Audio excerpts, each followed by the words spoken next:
Si sono celebrate oggi a Padova e provincia le cerimonie per la ricorrenza del 99° anniversario del termine della Prima Guerra Mondiale.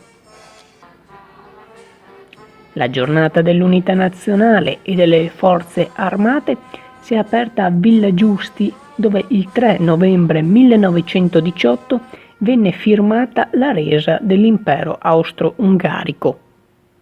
Qui, con una cerimonia solenne, è stata deposta una corona d'alloro alla presenza delle cariche cittadine e militari.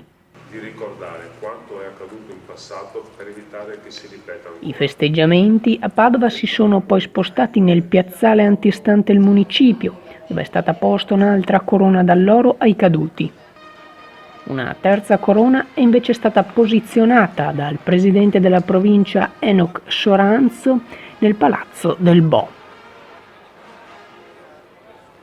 L'anno prossimo, per il centenario dell'anniversario, potrebbero presenziare le massime cariche dello Stato, che per la ricorrenza potrebbero scegliere Villa Giusti e l'Hotel Terme Trieste Victoria di Abano Terme come fulcro delle celebrazioni. Striscia Channel News, Padova.